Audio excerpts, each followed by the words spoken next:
Platelets. Platelets का दूसरा नाम है, ये आरबीसी डब्ल्यूबीसी और प्लेटलेट्स वाला एक कंपोनेंट है उसमें से, जिसे कहते हैं formed element. Circulatory system chapter का नाम है।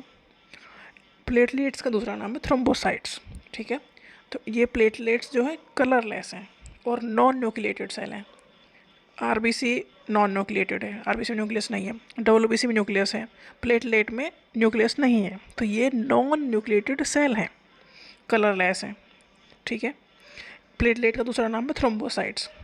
इनका लाइफ स्पैन है 8 से 12 दिन। डब्ल्यूबीसी का है 10-15 दिन के आसपास, 13 से 15 दिन। और आरबीसी का है 120 दिन। लाइफ स्पैन तीनों के याद रखने हैं। तो प्लेटलेट्स का लाइफ स्पैन मतलब कितने दिन ये जीते हैं, 8 से 12 दिन का लाइफ स्पैन है प्लेटलेट्स का। 13 से लेकर 15-20 दिन का लाइफ स्पैन है डब्ल्यूबीसी का। और आरबीसी का लाइफ स्पैन है 120 दिन का, याद रखने हैं। जो प्लेटलेट्स हैं उनका शेप है स्फेरिकल या ओवल शेप के प्लेटलेट्स होते हैं।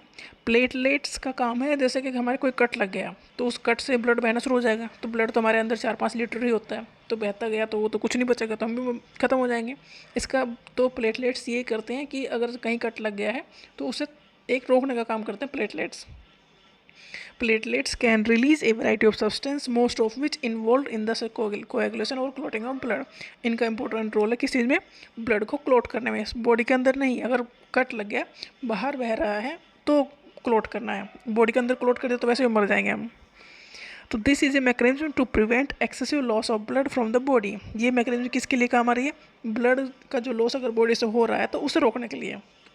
ड्यूरिंग कोई एक्सीडेंट या किसी तरह से हमारे कुछ ब्लड लॉस हो रहा है कटअप की वजह से, एक्सीडेंट कुछ भी हो जाए, उसे रोकने के लिए पेन का काम होता है।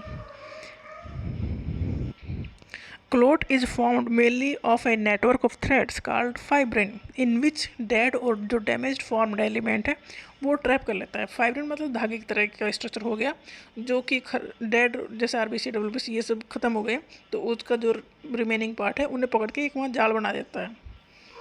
और फाइब्रिन कहाँ से आता है, fibrin are found by the conversion of inactive fibrinogen into the plasma by the enzyme thrombin.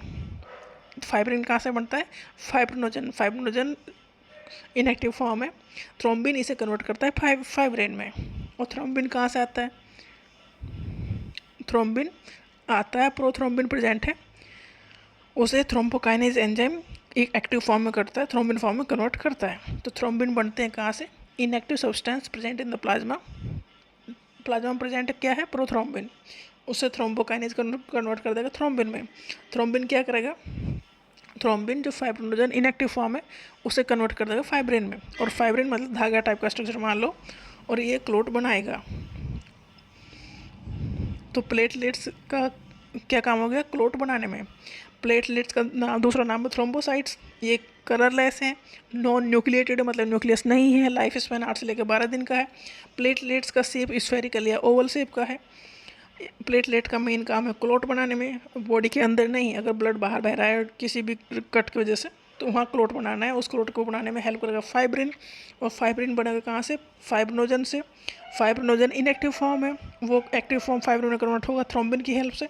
और थ्रोम्बिन बनेगा प्रोथ्रोम्बिन से with the help of thrombokinase enzyme.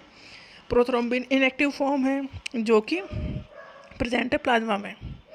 अगर कोई इंजरी है, स्टिमुलेट हो गई the plate an injury stimulate the platelets in the blood to release certain factors which activate the mechanism of coagulation. कोई injury हो गई तो प्लेटलेट्स को ये एक्टिव कर देता है, प्लेटलेट्स एक्टिव होकर फिर क्लोटिंग के काम पे लग जाती हैं। Certain factors release by the tissue at the site of injury also can initiate coagulation.